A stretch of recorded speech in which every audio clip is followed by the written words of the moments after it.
जय हिंद दोस्तों। आज हम 10 जनवरी 2025 की न्यूज़ को कवर करेंगे। न्यूज़ शुरू करने से पहले जो हमने आपको क्वेश्चन दिए थे उसको डिस्कस कर लेते हैं। सबसे पहले प्रीलिम्स वाला पीआई को देखते हैं। 2023 का क्वेश्चन था। ये हमने बहुत बार डिस्कस किया हुआ है तो फिर से नहीं करेंगे। डेफिनेटली पूछा गया था कि मियावाकी मेथड क्या होती है। तो भाई सबसे पहले तो मियावाकी क्यों नाम आया था, क्योंकि जापानीज जो बोटनिस्ट थे अकीरो मियावाकी, उनके नाम से मियावाकी मेथड है। और ये क्या कहते थे कि भाई छोटे से किसी एरिया में अगर हम लार्ज डेंस फॉरेस्ट बना देते हैं then it is Miyawaki technique. ठीक है। यहाँ पे यार मैंने गलत मार्क किया, इसको हटाइए। इसमें होता क्या है, कम जितनी भी पॉसिबल स्पीशीज होती है कोई छोटे से एरिया में उन सबको उगा देते हैं। वेदर इट इज श्रब्स, कोई अलग अलग ट्रीज जो कि एक हैबिटेट में उग सकती है, उन सबको हमने एकदम डेंसली कॉम्पैक्ट एरिया में उगा देते हैं। और हमें मिनी फॉरेस्ट क्रिएट कर देते हैं कोई भी अर्बन एरिया में और वेदर रूरल एरिया में, तो उसको मियावाकी टेक्निक बोलते हैं। ओके। तो ये इजी क्वेश्चन था और इसमें कोई भी ट्रिक भी नहीं है, ना ही एलिमिनेशन लग सकता है। ऐसे अगर स्टेटमेंट आपको दिए जाते हैं और आपको नहीं आता है तो डू इग्नोर इट, क्योंकि स्टेटमेंट्स जो डायरेक्ट हैं और आपको नहीं आता है तो आप एलिमिनेशन नहीं कर पाओगे और गलत होने के चांसेस बढ़ जाता है। ठीक है।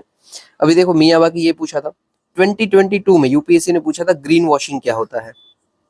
वैसे ही इस साल 2024 में उन्होंने कुछ मेम्ब्रेन बेस्ड क्वेश्चन पूछा था, डायरेक्ट क्वेश्चन था। तो हर साल यूपीएससी एक दो क्वेश्चन ऐसे पूछता ही है जो डायरेक्ट होते हैं, सिर्फ आपको मेथड पता होनी है, टेक्निक पता नहीं है, और वही उसका आंसर होगा। ठीक है। अभी मेंस बेस्ड क्वेश्चन देखते हैं। अगेन 2023 का ये भी क्वेश्चन था। क्या बोल रहा था कि dam failures are always catastrophic and especially on the downstream side. Okay, तो फर्स्ट तो पहले यूपीएससी ने बोला है तो फर्स्ट ये डायमेंशन हो गया हमारा। दूसरा, resulting in colossal loss of life and property. अभी देखो सबसे पहला हमारा फर्स्ट क्या बनता है कि अगर ये यूपीएससी ने दो लाइन यहाँ पे लिखी हुई है तो इसको आपको अपने आंसर में एड्रेस जरूर करना पड़ेगा कि क्यों ऐसा बोला गया है। और फिर हमें आगे जाना है। आगे क्या पूछा गया है कि भाई कॉजेस ऑफ डैम फेलियर क्या है, तो ये हमारा दूसरा डायमेंशन हो गया। फिर तीसरे में गिव टू एग्जाम्पल, तो हमें टू एग्जाम्पल्स भी देने हैं और यहाँ पे हमारा क्वेश्चन खत्म होता है। तो क्या इतना ही हम लिखेंगे? नहीं, बिल्कुल नहीं। कभी भी अपने आंसर को नेगेटिव स्टांस में हमें एंड नहीं करना होता है। तो हम आखिरी में फोर्थ डायमेंशन भी लिखेंगे कि मेजर्स क्या होने चाहिए, हमें कैसे इसको ठीक कर सकते हैं या फिर मिटिगेट कर सकते हैं। ओके, तो चार डायमेंशन थे जिनको हमें 10 मार्कर में लिखना था। तो जब भी बहुत सारी चीजें पूछी गई और मार्क्स कम है ना, तो वो थोड़ा चैलेंजिंग होता है बट इजी होता है। आपको अगर कम भी पॉइंट आते हैं तो आप लिख पाओगे। चलिए देखते हैं यहाँ पे हमने क्या लिखा था। सबसे पहले इंट्रोडक्शन में हम क्या क्या लिख सकते थे। एक इंट्रोडक्शन बन जाता सीए कि करंट अफेयर में का कोई भी आपको डेटा पता है जहाँ पे रिसेंटली डैम कोलैप्स हुआ हो, उसको आप लिख सकते हो। फिर दूसरा, डैम की ही डेफिनेशन आपने लिख दी कि डैम डेम फेलियर क्या होता है। डैम फेलियर की लिख दी या फिर डैम की लिख दी कि डैम खुद क्या होता है भाई। तो ये इजी इजी थी कि हाँ भाई ये आपको वैसे भी पता है, सिर्फ आपको सोफिस्टिकेटेड लैंग्वेज में लिखना होता है। और एक चीज आप लिख सकते थे, जैसे हमने कल ही डिस्कस किया होता कि इंडिया के अंदर डैम्स कितने हैं, उसका पोटेंशियल क्या है, उसका रैंक कितना है। तो भाई इंडिया के अंदर तकरीबन 5,000 जितने डैम है, 50,000 जितने डैम है सॉरी, और थर्ड इंडिया का रैंक आता है। तो ये भी आप अपने इंट्रोडक्शन में लिख सकते हो। ये दिखाता है कि इंडिया का पोटेंशियल बहुत ही हाई है डैम के अंदर। ओके, यहाँ पे हमने क्या लिखा हुआ है, तो भाई डैम फेलियर के बारे में लिखा है क्योंकि मेन क्वेश्चन की थीम यही है फेलियर, और ये लिखना भी इजी है। फेलियर क्या होता है कि आपका डैम अगर टूट जाता है स्ट्रक्चर, तो it is failure. It is like devastating breach of structure of dam leading to catastrophic events. Catastrophic क्यों लिखा, क्योंकि क्वेश्चन में यही वर्ड बोला गया है। अभी देखो मैंने यहाँ पे कोई भी इंस्टीट्यूशंस की या फिर कोई भी ऑर्गेनाइजेशन की बात नहीं की हुई है, बट हम कर सकते हैं। किसका चल जाएगा, डैम फेलियर के ऊपर किसने ही कुछ ना कुछ बोला ही होगा। तो भाई आपका डैम एक्ट है, डैम सेफ्टी एक्ट, उसने कुछ बोला ही होगा, राइट। तो आप उसको लिख सकते हो, डेफिनेटली कोट कर सकते हो डैम सेफ्टी एक्ट 2021। या फिर आप दूसरा कोट कर सकते हो एनडीएमए को। हर एक डिजास्टर या फिर हजार्ड्स होता है उसमें एनडीएमए का कुछ ना कुछ बोला होना होता है।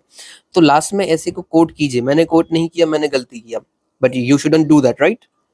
तो ऐसी सब चीजों को लिखना है। ब्लफ होता है बट फिर भी ये ब्लफ सही ही होता है, कभी भी ये गलत नहीं हो सकता है, तो आपको लिखना है।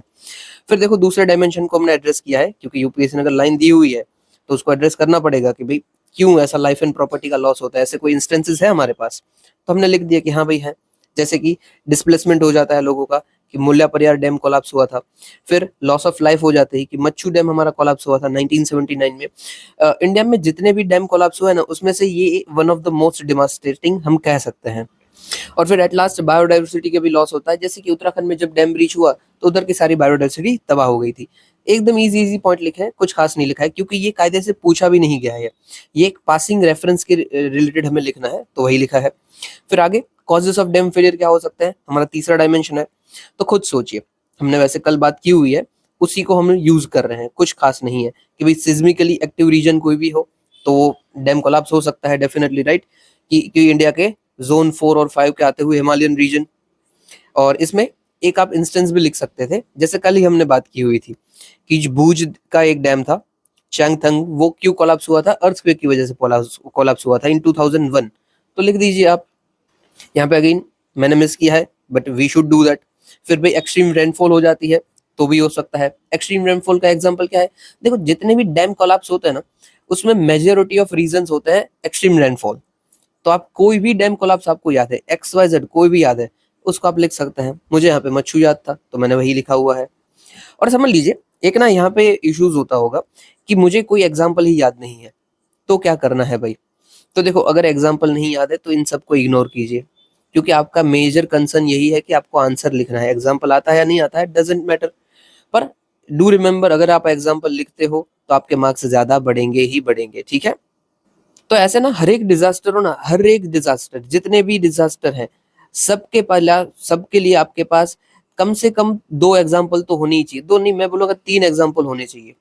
पूरे वर्ल्ड में से कोई भी उठा लो या फिर इंडिया से कोई भी उठा लो, बट 3 एग्जाम्पल आपके पास होने ही चाहिए, क्योंकि आपको डायरेक्टली या फिर इनडायरेक्टली वो काम जरूर आने वाला है। जितने भी डिजास्टर या फिर हजार्ड्स हैं, सबके 3 एग्जाम्पल आपको आते होने चाहिए। और वैसे भी आप करंट अफेयर कर रहे हो तो पॉसिबल है कि आपको वो याद रहेगा। फिर भाई जितने भी हमारे डैम हैं उनकी एज हो चुकी है, अप्रोक्सीमेटली 80% ऑफ डैम है वो 25 ईयर्स से ज्यादा पुराने हैं। और ये कौन बोल रहा है, तो CAG की रिपोर्ट बोल रही है। अगेन हमने ये भी कल देखा हुआ है। फिर एट लास्ट फोर्थ पॉइंट ऐसे ही था, सिर्फ लिखना था। तो भाई पुअर मैनेजमेंट होता है और सेडिमेंट एक्यूमुलेशन होता है, इसके लिए भी डैम का हमें फेलियर देखने को मिलता है। ओके, तो ये सब डायमेंशन हमने बता दी है। अभी हमें एक्स्ट्रा में बताना पड़ेगा क्या, कि एक तो भाई 2 एग्जांपल बताना है और फिर लास्ट में मेजर्स, क्योंकि अगर मेजर्स नहीं बताते हैं तो हमारा आंसर अधूरा रहता है। कोई भी क्वेश्चन पूछा गया है, कैसा भी पूछा गया है, मेजर्स मैंडेटरी है, डू रिमेम्बर इट। आप ये अलग से लिख के बताइए या फिर कंक्लूजन में लिख के बता दीजिए, कंक्लूजन को 4 लाइन का कर दीजिए तो भी चलेगा, बट वो जरूरी है। ओके, फेलियर्स में क्या लिखा, जो मुझे आगे पता था वही मैंने लिख दिया है कि भाई मच्छू डैम और पोलावरम डैम 2022 में ये फेमस था और ऊपर से न्यूज में था, ये तो आना बनता है भाई। फिर मेजर्स क्या होने चाहिए, तो भाई जैसे हमारा यूजुअली बात है कि कोई भी हमारा एग्जिस्टिंग फ्रेमवर्क होगा उसको हम स्ट्रेंथन करेंगे या फिर उसको रिविजिट करेंगे, रिवाइटलाइज करेंगे, रिफॉर्म करेंगे, ऐसे सब आपको वर्ड्स यूज करना है। और बता देना कि भाई हम स्ट्रेंथन करेंगे अपना डैम सेक्टर 2021। कैसे करेंगे भाई, सर्वेलेंस, ऑपरेशन, मेंटेनेंस एसेट्रा। और फिर हम प्लान डेवलपमेंट करेंगे डैम्स का as well as nearby areas का, क्योंकि डैम कोलैप्स कब होता है, जब उसका डेवलपमेंट ठीक से नहीं किया गया है या फिर सर्वेलेंस ठीक से नहीं रखा गया है। और इवन कोलैप्स हो भी जाता है तो अगर आसपास की पॉपुलेशन ही कम है तो आपका जो loss of life and property है वो कम हो जाएगा। तो यही हम कर सकते हैं, एकदम ईजी पॉइंट है।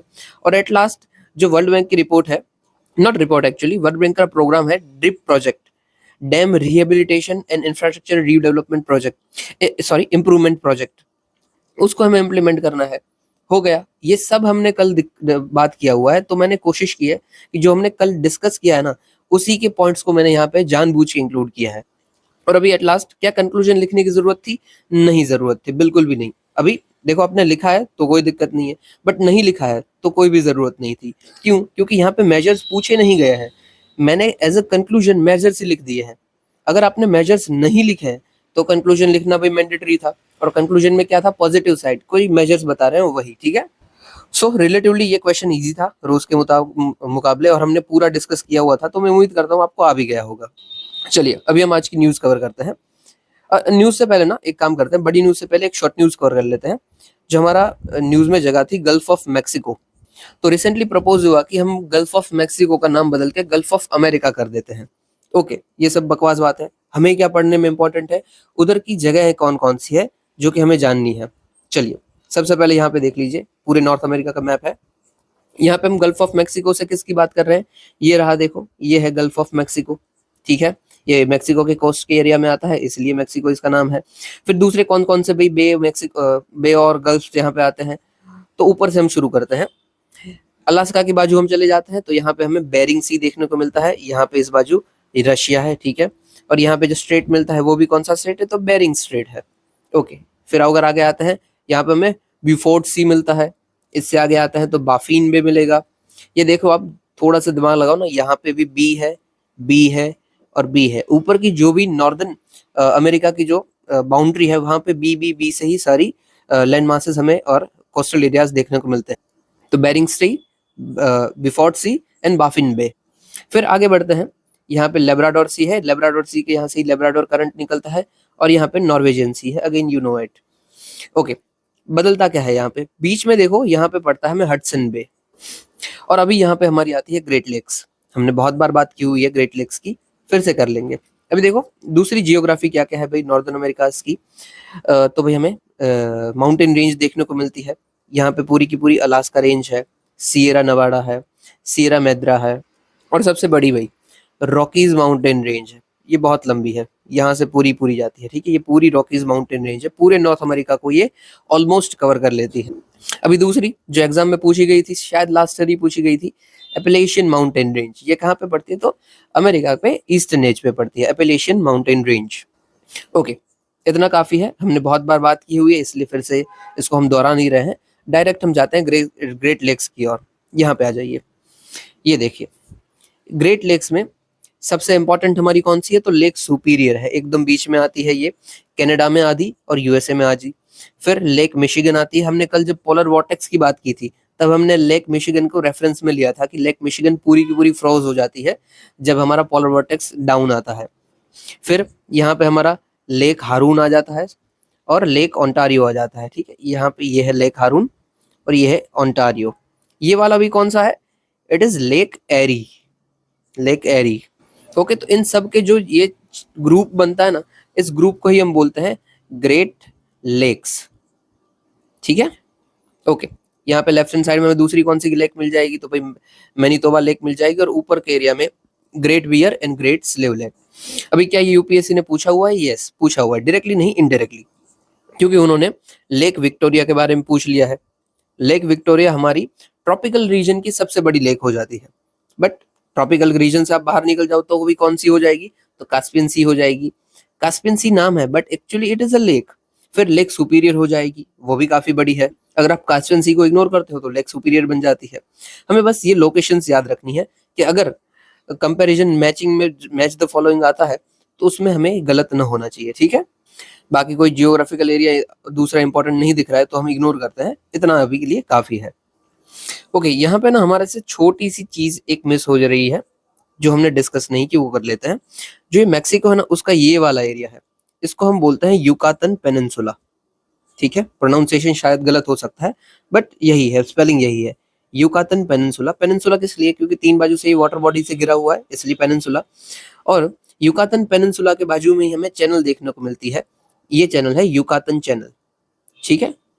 युकातन चैनल ये किस किस को सेपरेट करती है, तो डेफिनेटली ये वाला मैक्सिको है, तो ये मैक्सिको को सेपरेट करती है। ये जो स्टेट वाला है ये मैक्सिको है, और ये है क्यूबा, तो ये क्यूबा को और मैक्सिको को सेपरेट करती है, ठीक है। युकातन पेनिनसुला और युकातन चैनल। यहाँ पे दूसरा आपको मैप में दिख रहा होगा, नहीं ये इतना काफी है। ओके, और कुछ नहीं छूट रहा है भाई। और दूसरा क्या लिखा हुआ था कि ये एरिया है वो प्रॉन है हरिकेन्स और ट्विस्टर्स से, ठीक है। चलिए अभी हम बड़ी न्यूज कवर करते हैं हमारी आज की। सबसे पहला है कि role of trade in reducing food security and preventing famine. किसकी रिपोर्ट है, ये तो यूएनसीटैट की रिपोर्ट है। तो अभी से इसका मतलब अब कोई भी फूड सिक्योरिटी के ऊपर क्वेश्चन आता है तो यूएनसीटैट को कोट करोगे कि हाँ भाई अभी अभी इन्होंने ये बोला हुआ है। ओके, सबसे पहले फैक्ट्स देख लेते हैं क्या बोला हुआ है। तो मोर देन 280 मिलियन जितने पीपल एक्यूट हंगर को फेस कर रहे हैं, और उसमें से भी उससे आगे 733 मिलियन जितने क्रॉनिकल हंगर्स को फेस कर रहे हैं। ये 2023 का डेटा है, और किसका डेटा है, तो यूएनसीटैड का डेटा है। Okay, without urgent action 580 million जितने पर्सन जो है वो क्रॉनिकली हंगर की ओर बढ़ जाएंगे बाय 2030। ये इग्नोर कर दो तो चलेगा, ऊपर वाला डेटा आपको याद रखना है, ठीक है। ओके, ड्राइवर्स क्या क्या है ग्लोबल हंगर्स के लिए, तो भाई आर्म कॉन्फ्लिक्ट हो रहा है, वो आर्म कॉन्फ्लिक्ट की वजह से 5 मिलियन जितने पीपल हंगर की ओर जाते हैं। फिर क्लाइमेट चेंज की वजह से तो अराउंड 21% जितने जितने एग्रीकल्चर रिडक्शन हो रहा है वो क्लाइमेट चेंज करवा रहा है। तो इसकी वजह से भी हंगर आता है, क्योंकि एग्रीकल्चर अगर शॉर्ट करता है तो फूड प्रोडक्शन शॉर्ट होता है, फूड प्रोडक्शन शॉर्ट होता है तो इन्फ्लेशन बढ़ता है, इन्फ्लेशन बढ़ता है तो हंगर के लिए आपके पास पैसे नहीं बचते हैं कि आप उसको फुलफिल कर पाओगे। और एट लास्ट अर्बनाइजेशन भी है, क्योंकि हमें रूरल अर्बन डिवाइड देखने को मिल रहा है और एग्री फूड सिस्टम के में भी उसका इम्पैक्ट पड़ने को देख रहे हैं, क्योंकि अर्बन एरिया लगातार आगे बढ़ता जा रहा है, एग्रीकल्चर लैंड को ये काटता जा रहा है। तो ये भी एक हमें रीजन मिलता है, और भी बहुत सारे रीजन है, बट यहाँ पे यूएनसीटेड ने ये 3 को हाईलाइट किया था, तो हमने भी उससे 3 को डिस्कस किया है। ओके, क्या बोला है भाई, रोल क्या हो सकता है ट्रेड का इन फूड सिक्योरिटी। तो भाई सस्टेनेबल फूड सप्लाई हमें मिल सकती है, जैसे कि अफ्रीका के अंदर जितने भी सीरियल्स मीट होती है वो 30% इम्पोर्ट के थ्रू मीट होते हैं। समझ लीजिए ट्रेड ही ना होता तो क्या ये कभी भी हो सकता था? It was impossible. Even Britishers ने हमारे ऊपर कॉन्क्वेस्ट किया था, क्यों किया था? ट्रेड की वजह से। ट्रेड में उन लोगों को क्या चाहिए था? खाने पीने रहने पीने का सामान चाहिए था। अगर ट्रेड नहीं होता तो कभी ये भी नहीं होता, तो ट्रेड बहुत जरूरी होता है। और फिर दूसरा, अगर आपको मार्केट को भी स्टेबलाइज करना है, उसकी प्राइसेस को स्टेबलाइज करना है, तो वही ट्रेड बहुत इंपॉर्टेंट है। रिसेंटली हमने ब्लैक सी ग्रेन इनिशिएटिव को लॉन्च किया था, किसके लिए?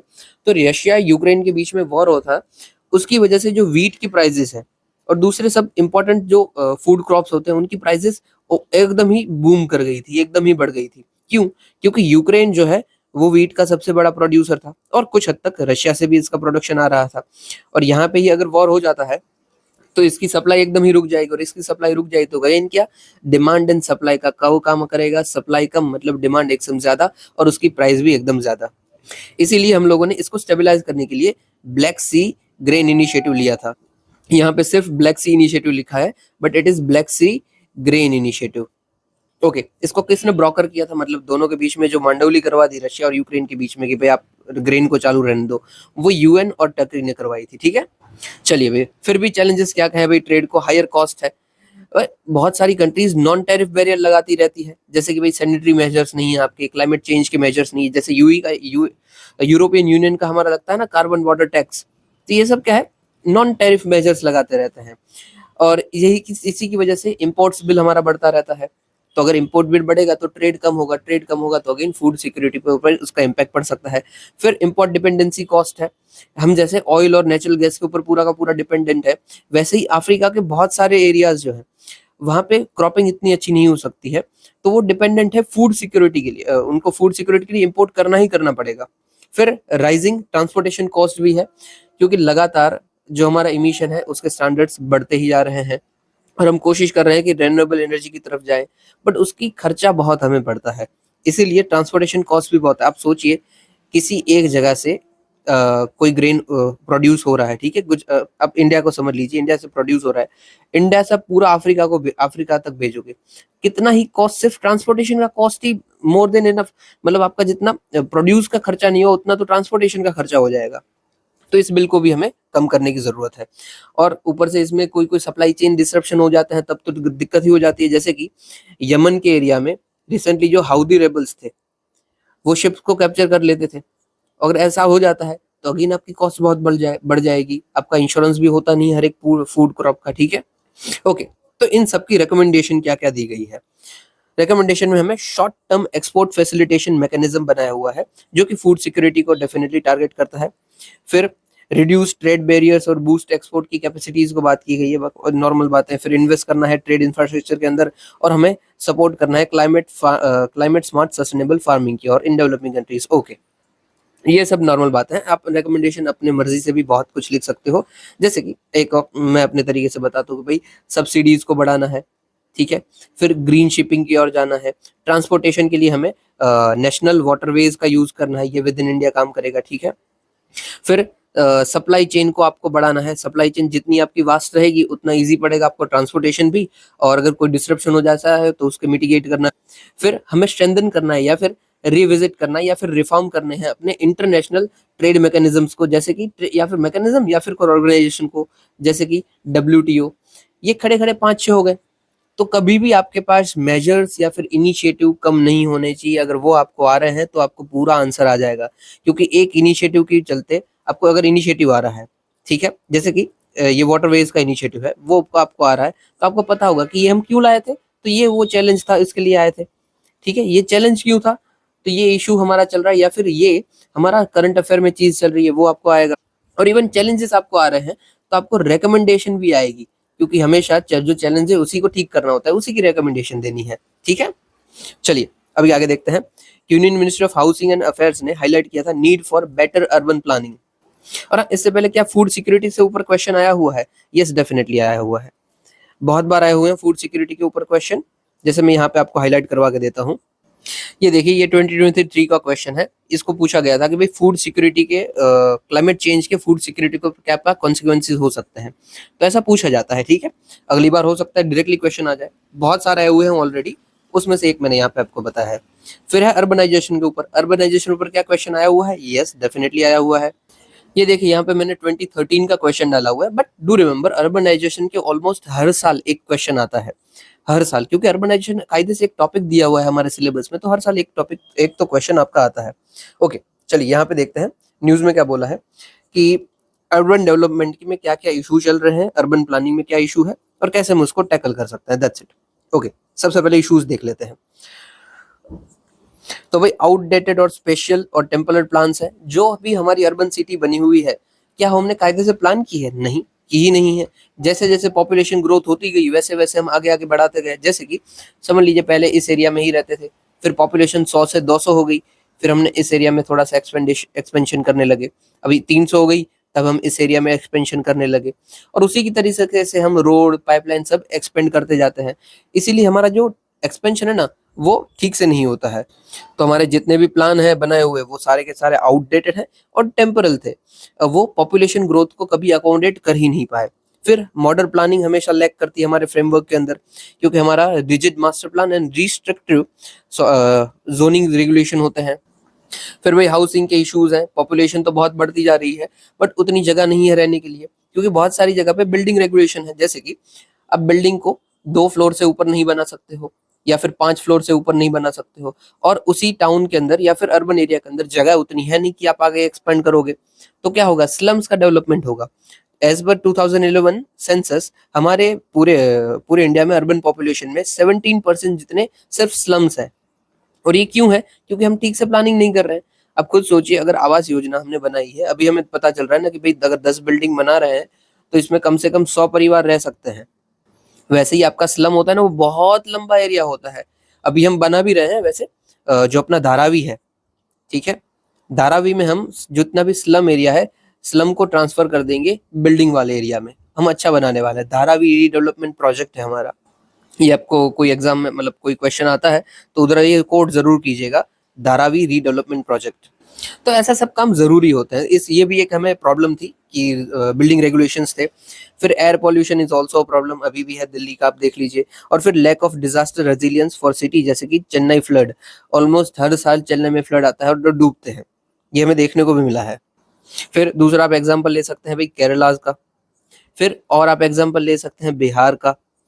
इन सब एरियाज में ना ऑलमोस्ट हर साल फ्लड आता है और हर साल उधर की सिटीज डूबती है। ये हमें क्या दिखाता है कि जो उधर की अर्बन प्लानिंग है, उधर की ड्रेनेज प्लानिंग है, वो अच्छी नहीं की गई है। ओके, अभी हम स्टेप्स क्या क्या ले सकते हैं? तो भाई इनहेंस करना है ईज ऑफ लिविंग को, ताकि लोग इजीली रह पाए। आपको उसको स्किल प्रोवाइड करना है, नॉलेज प्रोवाइड करनी है, ताकि आप मैनेज सिटी को अच्छे से कर पाओ। फिर डेटा और टेक्नोलॉजी का यूज करना है, अर्बन गवर्नेंस के अंदर इंटीग्रेशन करना है ट्रेडिशनल विजडम को, जैसे कि आईवीसी में हम करते थे ना।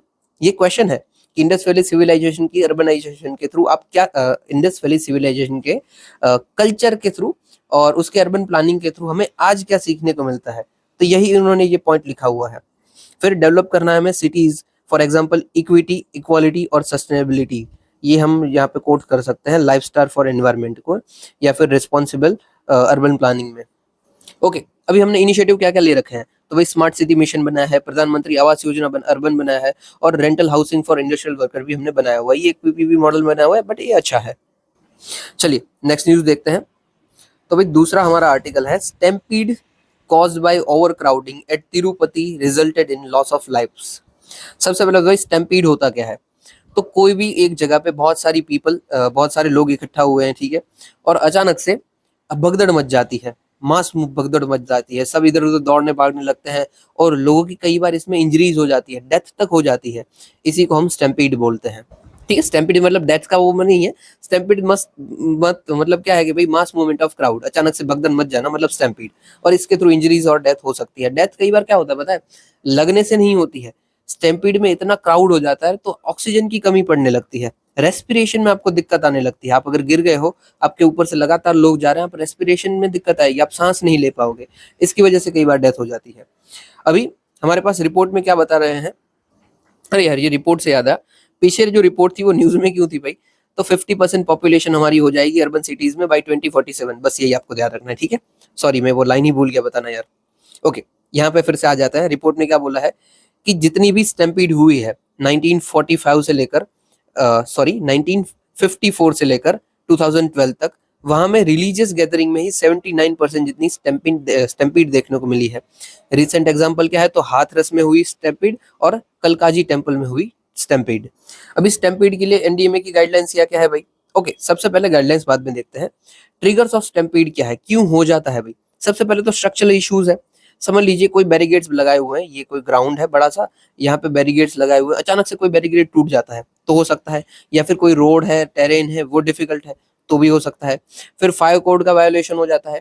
यहाँ पे समझ लीजिए कोई मॉल में बहुत सारे लोग इकट्ठा हुए हैं और ये ऊपर फायर की सब मशीनें रखी गई है। आप कभी मॉल में जाओ तो देखना ऐसा होता है, उधर फायर लगती है ना तो अचानक से उधर से पानी निकलना शुरू हो जाएगा और वही बिगड़ जाती है अचानक से, और ये सायरन बजाने लगती है तो लोगों को क्या लगा कि भाई आग लग गई है, भागो भागो भागो, इसी के लिए भी स्टैम्पीड हो सकता है। इसका बड़ा बड़ा एग्जांपल है हमारे पास उपहार सिनेमा फायर इन 1997।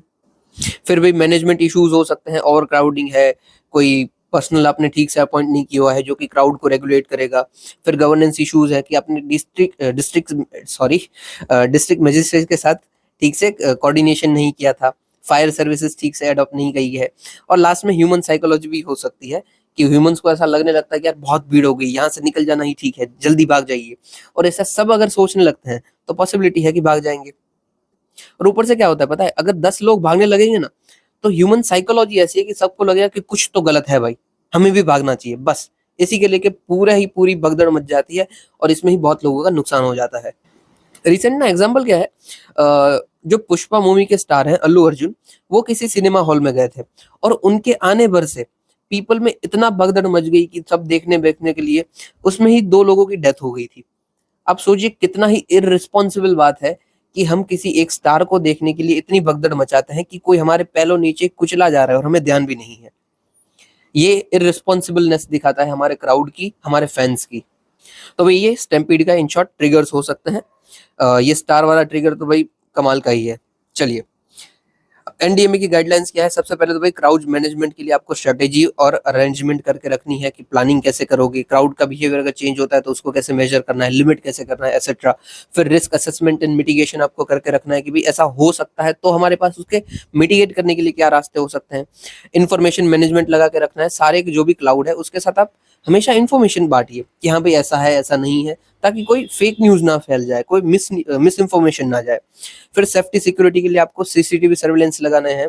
ये देखो कुंभ मेला में बहुत अच्छा बनाया गया है, जो कुंभ मेला हमारा ऑर्गेनाइज हो रहा है वहां पे हमने बहुत सारे एआई बेस्ड ड्रोन्स बनाए हुए हैं, फिर कैमराज लगाए हुए हैं। इन सब का काम क्या होगा, यही स्टैम्पीड को मेजर करना है, कोई सिक्योरिटी लैप्स तो नहीं हो रहा ना, उसको मेजर करना है।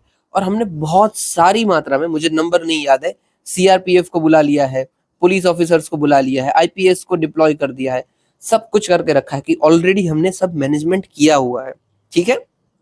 फिर भी मेडिकल सर्विसेज लेनी है कि अगर ऐसा कुछ हो जाता है तो हमारे पास मेडिकल स्टाफ भी होना चाहिए जो इसको ठीक कर पाए, मतलब कि कोई इंजर्ड हो रहा है उसको ठीक कर पाए। और फिर ट्रैफिक मैनेजमेंट भी करना है, efficient transportation and clear route marking, क्योंकि कई बार ट्रैफिक भी फंस जाता है तो भी स्टैम्पीड हो सकता है। बेस्ट प्रैक्टिसेस हमें कहाँ पे देखने को मिलती है वर्ल्ड में, तो भाई जापान सिंगापुर में। यहाँ पे ये लोग AI powered crowd monitoring system लगाते हैं कि भाई एआई ही खुद देखेगा कि यहाँ पे क्राउड ज्यादा हो गया है और खुद आपको नोटिफाई कराएगा कि भाई क्राउड हो रहा है, थोड़ा सा ठीक हो जाइए। फिर सऊदी अरेबिया, हज की जो पिलग्रिमेज यात्रा होती है ये बहुत ही फेमस है और सेक्रेड है। इसमें सऊदी अरेबिया कैसे मैनेजमेंट करता है, ये टाइम स्लॉट डेजिग्नेट करता है कि भाई ये 2 से 3 के बीच में आपको जाना है, 1 से 7 से बीच में ये 100 लोग जाएंगे, तो क्राउड वो होने ही नहीं देते हैं, मतलब लिमिटेड क्राउड होने देते हैं। इसी की वजह से स्टैम्पीड के चांसेस बहुत कम हो जाते हैं। हालांकि रिसेंटली वहां पे भी हमें कुछ देखने को मिला था, कुछ साइक्लोन जैसा आ गया था तो थोड़ी सी भगदड़ मच गई थी और उधर भी कोई नंबर्स ऑफ लोगों की डेथ हो गई थी। तो भाई आप अगर ऐसी जगह पे जा रहे हो जहाँ पे बहुत ज्यादा क्राउड होने वाला है तो खुद भी अवेयर रहिए और दूसरों को भी अवेयर करवाइए, ठीक है। चलिए नेक्स्ट न्यूज। अभी देखो बोला जा रहा है कि होम मिनिस्ट्री ने रिव्यू किया है bureau of police research and development को। ओके, सबसे पहले तो भाई यह है क्या, हम क्यों लेके आए थे। तो 1917 में हम 70 में हमने इस बॉडी को बनाया था। ये मिनिस्ट्री ऑफ होम अफेयर्स के अंदर काम करती है और इसका मेन ऑब्जेक्टिव क्या है, तो मॉडर्नाइजेशन करना पुलिस फोर्स का। ओके, अभी एक ओवरव्यू ले लेते हैं पुलिस ऑर्गेनाइजेशन इन इंडिया का। तो ये एक स्टेट सब्जेक्ट है। सेंटर असिस्टेंस डेफिनेटली प्रोवाइड कर सकता है। पुलिस के फंक्शंस क्या होते हैं ये आप डेफिनेटली जानते हो, लॉ को इम्प्लीमेंट करवाना, सिक्योरिटी को मेंटेन करवाना, एसेट्रा एसेट्रा, ये सब आपको पता है। और फिर अकाउंटेबिलिटी ऑफ पुलिस किसकी होती है, तो मिनिस्टर के यहाँ पे होती है। मिनिस्टर के पास सुपरिंटेंडेंस पावर होती है कि वो पुलिस फोर्स की अकाउंटेबिलिटी को इंश्योर करे। नेक्स्ट इनिशिएटिव हमने, नीड क्या क्या है, सबसे पहले तो रिफॉर्म की यहाँ पे देख लीजिए नीड क्या है। तो भाई अकाउंटेबिलिटी इशू है। हमें खुद पता है कि बहुत सारे पुलिस ऑफिसर्स करप्शन के अंदर इन्वॉल्व होते हैं, अपनी पावर का मिसयूज़ करते हैं, तो ये सब है। फिर इंफ्रास्ट्रक्चर शॉर्टेजेस है कि बहुत सारे के पास कोई कार नहीं है ठीक से, मतलब कि जो पुलिस की कार होती है वो अवेलेबल नहीं है, पुलिस स्टेशन बहुत पुराने हो चुके हैं। फिर भाई इन्वेस्टिगेशन स्ट्रगल्स में कि भाई ओवरबर्डन है जो भी उधर का स्टाफ है वो ऑलरेडी, क्योंकि सिर्फ 11% जितने स्टाफ हैं उसमें से वुमेन है, और जो वो टेक्नोलॉजी वो उसको यूज़ करते हैं वो भी पुरानी है। अभी देखो वुमेन वाला छोटा सा इशू क्यों है, इसलिए क्योंकि वुमेन रिलेटेड जो भी क्राइम होती है ना उसको हैंडल करना होता है सिर्फ वुमेन को। अगर ऐसा नहीं हो पाता है तो ये हैंडलिंग में भी काफ़ी दिक्कत हो जाती है, और स्टाफ ही अगर कम है तो बर्डन आप सोचिए कितना ज़्यादा होगा। 24/7 उनको कई बार काम करना पड़ता है। फिर पब्लिक रिफॉर्म प्रॉब्लम क्या है, पब्लिक रिलेशन प्रॉब्लम क्या है, तो पब्लिक और पुलिस के बीच में ट्रस्ट ही नहीं है। पुलिस को यही हम मानते हैं कि वो एक करप्ट होते हैं, इनएफिशिएंट होते हैं, पब्लिक ट्रस्ट को डैमेज करते हैं। और ये हम नहीं बोल रहे हैं, ये बोला है सेकंड ARC रिपोर्ट का। तो आपको ये कोट करना है, कोई भी अगर क्वेश्चन पूछा जाता है सेकंड ARC कोट करना मत भूलना। और एट लास्ट है कि डिजिटल फ्रॉड्स बढ़ रहे हैं जिनके रिलेटेड हमारे पास स्किल्स ही नहीं है। ओके भाई, इनिशिएटिव क्या क्या हमने ले रखे हैं, तो भाई modernisation of state police force scheme हमने लाई है, 26 तक काम करेगी। फिर स्मार्ट पुलिसिंग हमने लाई है। Smart policing PM Modi ji ने हाईलाइट किया था। मतलब क्या है स्मार्ट, मतलब strict and sensitive, modern and mobile, alert and accountable, reliable and responsible, tech savvy and trend. अभी देखो यही के यही पॉइंट आप अपने एथिक्स में यूज़ कर सकते हैं। आपको कोई भी क्वेश्चन पूछा है, लीडर के बारे में पूछा, इनलाइटेड पर्सन के बारे में पूछा, स्टूडेंट के बारे में पूछा, किसी के भी बारे में कोई क्वेश्चन पूछा है और उसके कैरेक्टरिस्टिक बताना है, तो आप ये स्मार्ट बता सकते हैं कि स्ट्रिक्ट सेंसिटिव भी चलेगा, रिलायबल रिस्पॉन्सिव भी चलेगा, टेक सेवी ट्रेंड भी चलेगा, ये सब आप बता सकते हो, ठीक है। और फिर एट लास्ट वुमेन का रिप्रेजेंटेशन हमें बनाना है, 33% जितना पहुंचा देना है। ओके, फिर दूसरा क्या करना है, तो कम्युनिटी पुलिसिंग को बनाइए, और सुप्रीम कोर्ट की जो डायरेक्शन दी गई है Prakash Singh versus Union of India case में उसको भी इम्प्लीमेंट कीजिए। ओके, डन है। चलिए अभी क्वेश्चन क्या आ सकते हैं प्रीलिम्स में, देखो क्या आएगा। एक तो ये सेंटर सब्जेक्ट है या वो आएगा। फिर सेंटर इसको एडवाइस दे सकता है कि नहीं, वो आ सकता है। फिर ये जो BPRRD है ये कौन से मिनिस्ट्री के अंदर काम करती है और कब से करती है, उसका स्टेटस क्या है कि भाई स्टैट्यूटरी है, कॉन्स्टिट्यूशन है, वो भी आ सकता है, ठीक है। चलिए अभी आगे देखते हैं। Government makes 10,000 genome database available to researchers. Okay, सबसे पहले तो भाई जीनोम क्या होता है। देखो हमारी बॉडी अलग अलग कोड से बनी हुई है, आपको पता है, हमने बहुत बार बात की है कि ATCG, और यही होते हैं हमारे DNA। जैसे ये हमारा है, यहाँ पे हर एक DNA में एक कोड होता है ना, और वही कोड क्या होता है, ATCG होता है। ये हमारा DNA। ओके, हर एक एक एक लाइन के यहाँ पे कुछ ना कुछ लिखा हुआ होगा, जैसे यहाँ पे A है, यहाँ पे T है, यहाँ पे G है, C है, और उनके सामने उसकी कोडिंग होती है कि A के सामने T रहता है, T के सामने A रहता है, G के सामने C, C के सामने G। ऐसे ही पूरी की पूरी हमारी बॉडी की कोडिंग हुई है। बट बीच बीच में कोई कोई जगह ऐसी भी होती है कि जहाँ पे कोडिंग नहीं हुई होती है, खाली पड़ा होता है। ओके, तो ये हमें ऑब्जर्व करना है कि भाई हाँ कुछ होता तो है। तो जिस भी एरिया में कोडिंग है वो वाले एरिया हमारे क्या बोले जाते हैं, जीन बोले जाते हैं। और पूरा का पूरा आप उसको ले लो, वेदर इट इज़ कोडेड और नॉट, तो वो क्या बोला जाएगा, जीनोम बोला जाएगा, जीनोम। ओके, ये भाई एक डिजिटल पब्लिक गुड होगा। Genome India project biological data ये कलेक्ट करता है, अपने पोर्टल में डालता है। और फिर framework for exchange data protocols की बायोटेक प्राइड गाइडलाइंस भी दी गई है, ये सब जानने की ज़रूरत नहीं है थोड़ा बहुत। फिर भाई बायोटेक प्राइड की guidelines, framework for responsible ethical transparent sharing of biological genomic data. Okay, in short हमें भाई इससे फ़ायदा क्या मिलने वाला है, ये कोडेड वोडेड सब ठीक है, हमें फ़ायदा क्या मिलने वाला है। अभी समझ लीजिए इसी कोड के अंदर हमने बताया गया है कि कोई बीमारी होती है भाई, और वो पेरेंट्स को थी, अभी ये सन में आने वाली है, होना तो ये कोडिंग वाले में ही है ना। वैसे ही हम पूरी की पूरी इंडिया की पॉपुलेशन को आइडेंटिफाई कर लेते हैं कि किसको किस कौन सी बीमारी है, ताकि हम जान पाए कि इन फ्यूचर क्या ये बीमारी आ सकती है या नहीं आ सकती है एक्सेट्रा। और हमें लगता है कि हाँ भाई इस एरिया में ये बीमारी आ सकती है, तो क्या हम करते हैं कि पहले से ही उसकी भी वैक्सीन बनाना शुरू कर दो, ताकि इन फ्यूचर कोई दिक्कत हो ही ना। तो इसीलिए हम जीनोम को यूज़ करते हैं, ठीक है। और इसी का डेटा इन्होंने सब रिसर्च को दिया है ताकि इन फ्यूचर हमें काम आ पाए। ओके चलिए, सिग्निफिकेंस क्या होगा, तो रिवोल्यूशनाइज कर पाएंगे हम पर्सनलाइज हेल्थ को, मुझे कुछ पर्सनल दिक्कत है तो वो हो सकता है। फिर ग्रोथ ऑफ बायो इकोनॉमी, जैसे कि हम 130 बिलियन 2024 तक पहुंच गए हैं और हमारी 12th रैंक है, इससे हमारा टारगेट है कि हम और आगे बढ़े। एशिया पैसिफिक में कितनी है, तो 3rd है। फिर कैटेलाइज करना है इंटरडिसिप्लिनरी रिसर्च को और कैटेलाइज करना है हेल्थ केयर ट्रांसफॉर्मेशन को। जीनोम इंडिया प्रोजेक्ट हम कब लेके आए थे, तो 2020 में डिपार्टमेंट ऑफ बायोटेक्नोलॉजी के द्वारा। जीनोम क्या होता है, तो मेड ऑफ डीएनए होता है, ये सब आपको पता है, ठीक है। 23 पेयर ऑफ क्रोमोसोम्स होते हैं ये। ओके ओके, चलिए नेक्स्ट देखते हैं। फिर भी ministry of commerce and industry ने लॉन्च किया हुआ है ऑर्गेनिक प्रोडक्शन के लिए programme, national programme for organic production. Okay, इसको अभी इंप्लीमेंट कौन करेगा, तो अपेडा इसको इंप्लीमेंट करेगा, मिनिस्ट्री ऑफ कॉमर्स इंडस्ट्री के अंदर काम करता है। हाईलाइट क्या क्या है, तो भाई सिंप्लीफाई करना है हमें सर्टिफिकेट प्रोसेस को, जो भी ऑर्गेनिक को साथ जुड़े हुए हैं। फिर मार्केट सपोर्ट देना है ताकि उनको प्राइस भी अच्छी मिल रहे और लिंकेज भी अच्छा बना रहे। और लास्ट फास्टर करना है हमें conversion of non organic land to organic land या फिर ऑर्गेनिक फार्मिंग।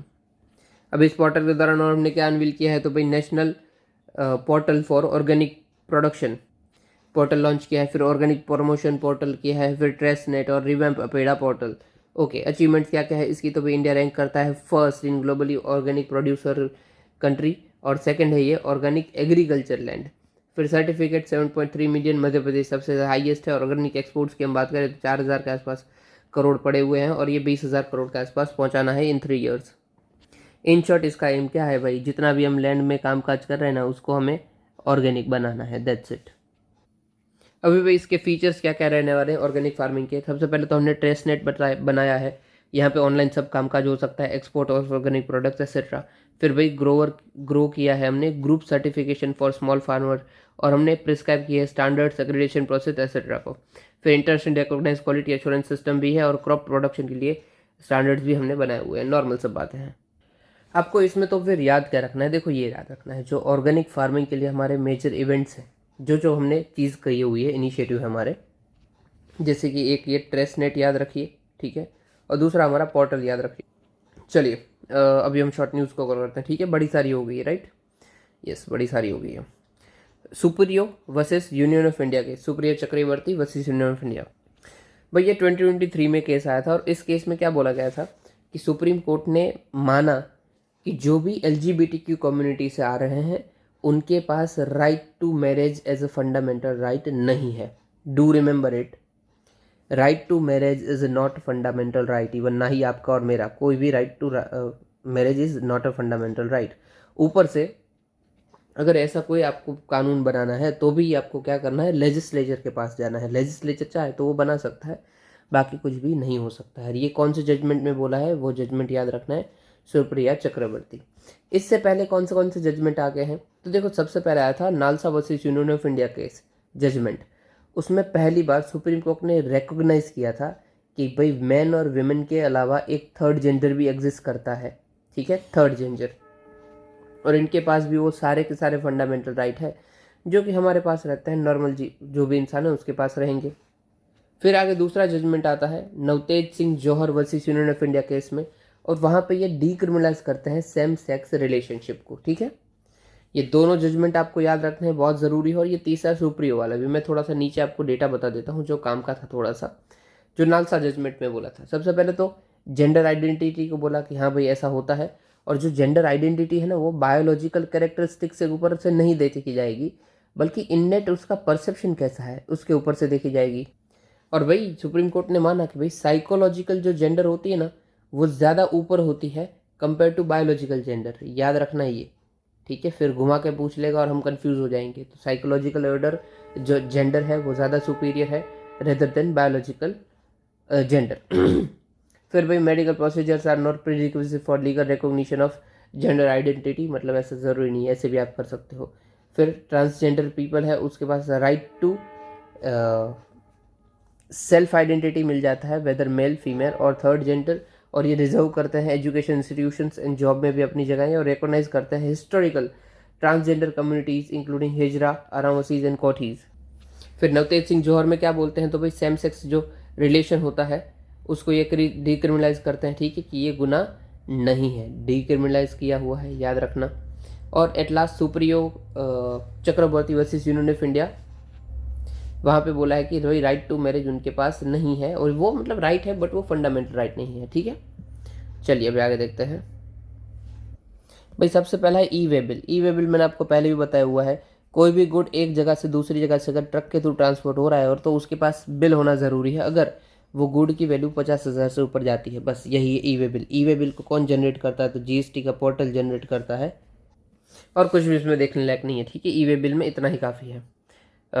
ई वे बिल के पर्सन टू ट्रांसपोर्ट, ठीक है ठीक है।